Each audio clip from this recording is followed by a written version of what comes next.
when he was leaving you out of the team, he'd always say to you, how do you think you're playing, son? And most players being wanted to say, well, not so good. He said, well, I agree with you, I'll give you a rest. So I thought, when I got to see him, I said to him straight away, well, how do you think I played on Saturday? And he said, well, you played reasonably well. And I said, well, I played reasonably well and we won the semi-final of the Cup. I think I should be playing tonight. And he said, well, it's between you and Albert Quicksall. And I didn't let it drop. I said, well, Albert Quicksall didn't play and I played. And you said I played reasonably well. And we won the semi-final of the Cup.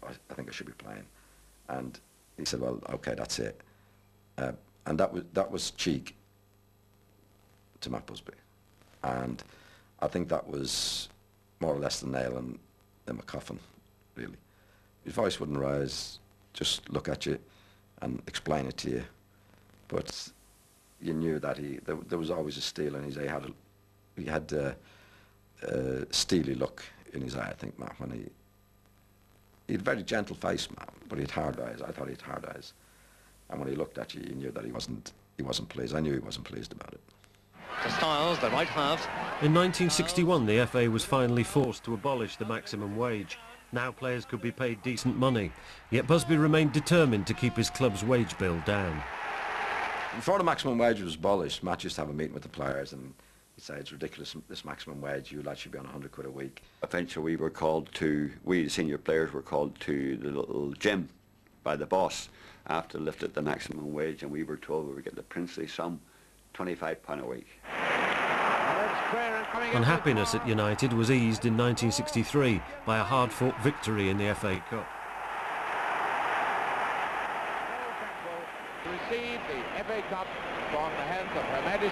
With Edwards as chairman, Busby was secure. His 7-year contract worth £6,000 a year, £120 a week. But for his victorious players, a meagre £5 rise to only £30 per week. John Giles tried to negotiate. Before I went up to see him, I did see one of the players downstairs who said that they got a £5 extra. And I went up to see him and I said that I wasn't happy with the money. And he said, well, the club has given everybody a £5 rise for winning the cup. And he thought the club was generous. And I said I didn't think they were. And I didn't sign the contract. And now this was real cheek to Matt Busby. This was, I knew then I was really gone. Busby sold Giles to Leeds, where he'd be one of the few to succeed after leaving Busby's club. United's rebuilding continued. The big signings joined gradually by new youth players, including a waif-like 17-year-old from Belfast. Best with McCready, and McCready's made a pass, and it's a magnificent goal! Best. What a gorgeous pass. George Best was dazzling, and he became an idol of the 60s. George became a Beatle, the first long-haired superstar in football. Georgie, Georgie, they call you the Belfast boy. Georgie, Georgie, they call you the Belfast joy. They say, Georgie, Georgie, keep your feet on the ground. Georgie, Georgie, when you listen to the sound. Georgie, Georgie, put a light on your name. Best and Busby's relationship paralleled the generation gap opening up across Britain in the 60s. Best was less disciplined than the Babes, and Busby struggled to know how to respond.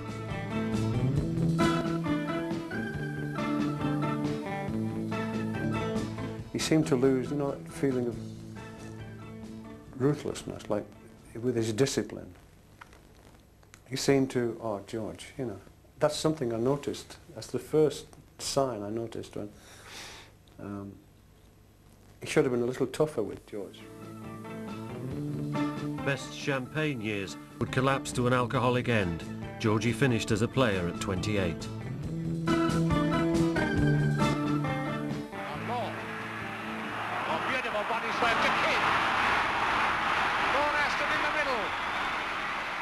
And here comes Charlton. Oh, a great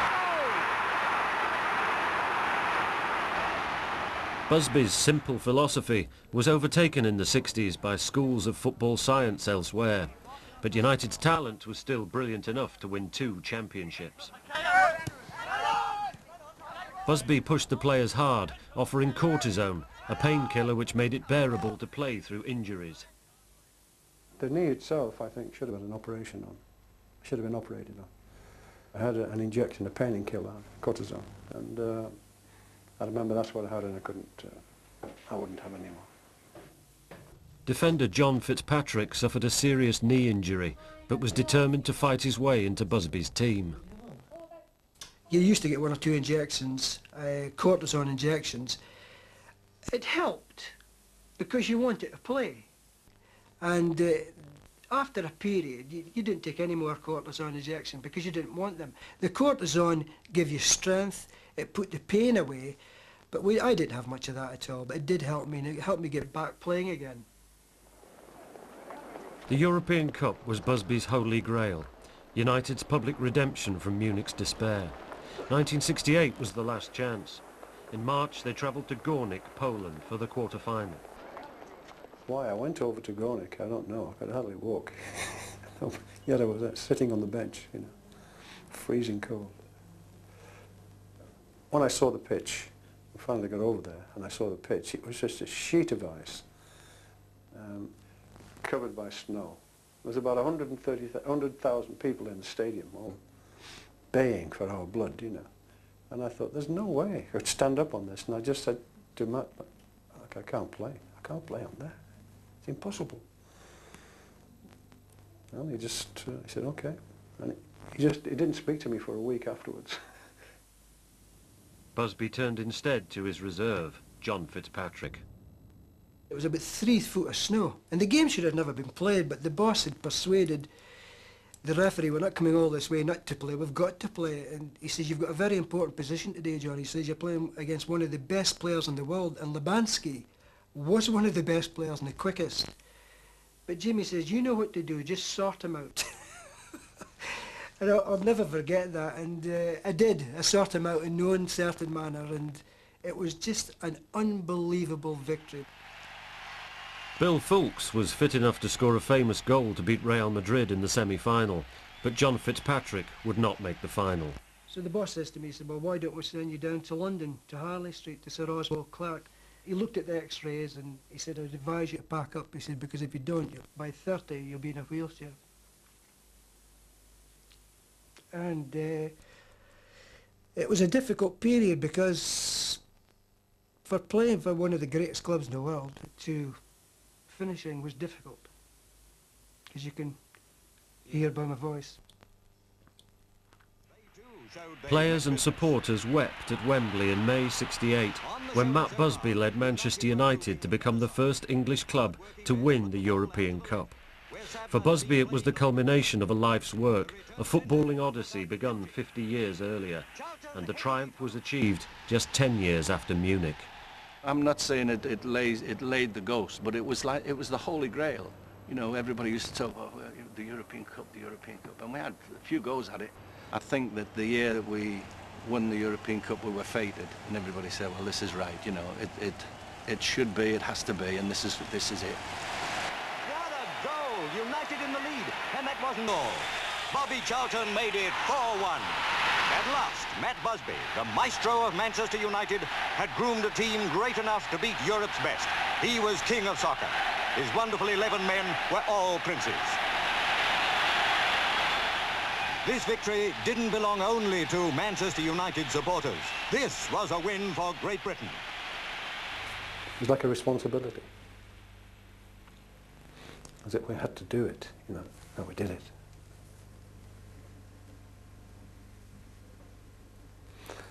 And we did it for Matt. That was my greatest night. There is no question about that. I had lived for it for a long time. And it had evaded me 2 or 3 times when I thought we could have won it and should have won it.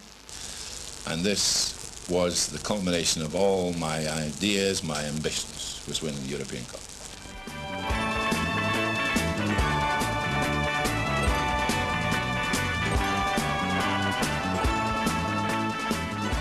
Victory cemented Busby's legend.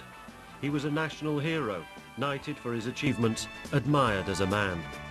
A Gallup poll that year found he was one of the country's most popular people. Less than a year later, while still at the top, Busby announced he was to retire from team management duties at Manchester United. When asked last year was I considering retiring or something, I said when I thought it was the right time I would do it. And I feel it's the right time now.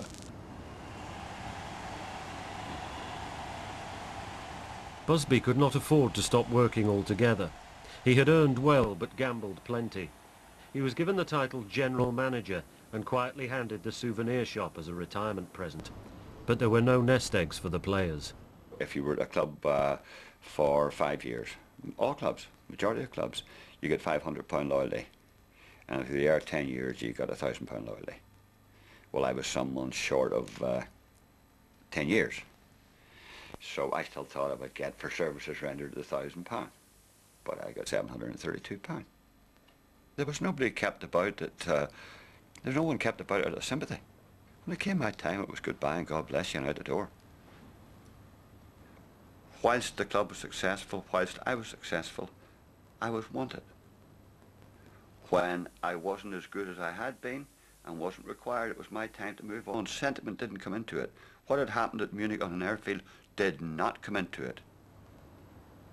Like all top footballers of his generation, Bill Foulkes was left with the prizes, but not enough to live on. I had 9, 4 championship medals, 3 FA Cup final medals, and a handful of Charity Shield, half a dozen of those, and I sold them, auctioned them to Christie's. That's true. Yeah. Manchester United bought all 4 championship medals for their museum, where they charge the public to view them. It sounds ridiculous, doesn't it? Well, you have to auction your medals that you've worked 20 years to get, you know, just to survive. When Busby retired, Jimmy Murphy did so too. After being sidelined for years, his career ended without ceremony. I think in the later years, Matt and my dad just became a little bit distant, bit strained, if you like. I don't know why. He stopped going with the youth. He stopped taking the young lads training. Maybe because they got other staff on. But he wasn't the tracksuit man anymore. He was a suit man. And he stopped doing little things. He used to go scouting. He wasn't with the first team. He wasn't even at Old Trafford. He used to go and watch 3rd and 4th division clubs. He got a pension, which was minimal, I thought. And that was about it, really. They'd give him the house, the clubhouse. But he lived in there for 25, 30 years. He didn't go looking for it, you see. He was just happy with his life. You know, it probably hurt him deep down, but he never shown it. He used to get a taxi. He never possessed a car. He used to get a taxi. A taxi used to pick him up every day, and he used to do a lot of phone calls with him scouting and what have you. And they stopped his phone bill. They stopped paying his phone bill, and they stopped his taxi. So he had to get a bus. Then he had to start getting a bus again. You go into an unreal world when you go into football, and as long as you're in football, it's like a time bubble. You don't move out of it. And you're under the impression that the club will look after you. And what happens with most players in my time, and players long, long before my time, but the reality is that when your usefulness is done, you're done. You're out. And I think all players in my time, and who weren't well paid, definitely lived with this idea the club will look after me. And the clubs didn't look after anybody. And I don't think Manchester United were any exception in that case. I think once your usefulness was finished, it was finished. Ultimately, even Busby himself would fall victim to football's fundamental rule. In